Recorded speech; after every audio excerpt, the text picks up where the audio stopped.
Okay, welcome back to the second part of my episode swordless tutorial, where we'll be going through Kakariko split, which is the easiest part of the run actually. So this is the only breather you'll have in the swordless run. There are a couple things though, so let's go through it. At first you want to swim to the left here, and then when you reach the top you want to do a roll that's slightly left of up. After that you want to roll straight up and then tap upright after the up roll is done and side up to the left. So it's going to look something like this. Slightly left of up, straight up, tap upright. Yeah, that's how you do it.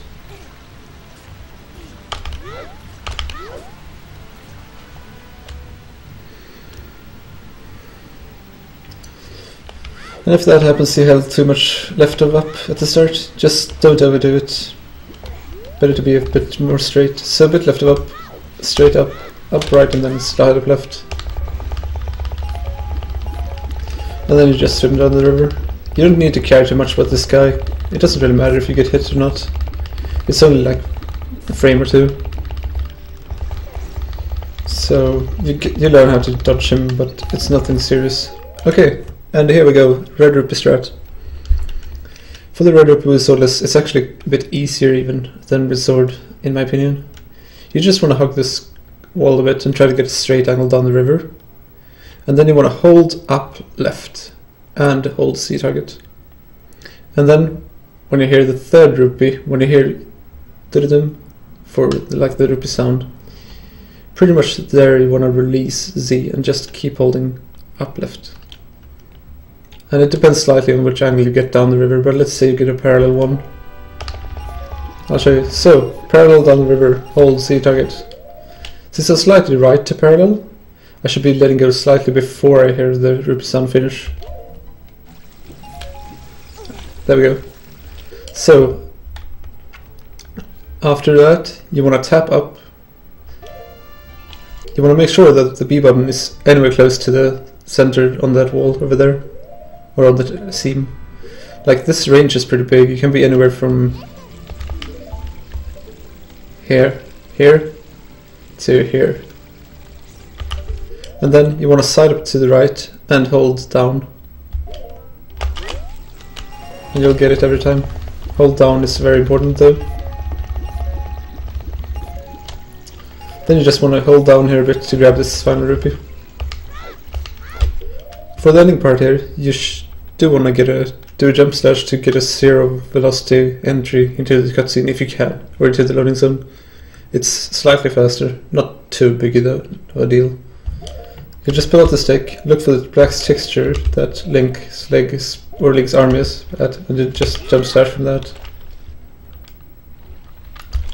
Now, when entering this cutscene, you'll want to perform the Wes.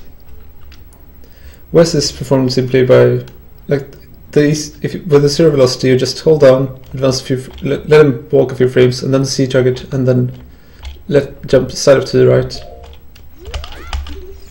Not like that then. I'll show you from the start. So, jump slash at darker texture over here. So if I roll here, it's there. Hold back, C target where you see him move. 2 side ups to the right. And this, I think you know the setup, just side roll and retarget. And then you go to the end of the green, as usual, and just do a jump slash and hold the SS. It's very simple. Anyway, there is one faster Wes, and I'll also show you how to do it without the 0 velocity.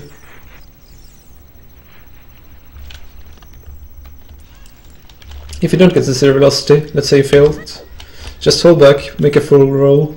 When you see him move, side up, do the same movement, and do the Wes. Dang, I don't have a stick, do I? Well, there is also a sign Wes, where you do Wes to the side of the sign. I wouldn't bother with that though. I might do a separate video on that later, because it's very, like, it theoretically saves like half a second, but it's the hardest trick in the game pretty much. It's a bit too hard, I think. So that's pretty much it for Kak. good luck with the split and get it down. Like, make sure you get this fairly consistent because it's the only breathing room, as I said. Good luck. We'll see you next time with Bottle, which is going to be a ton of fun to explain.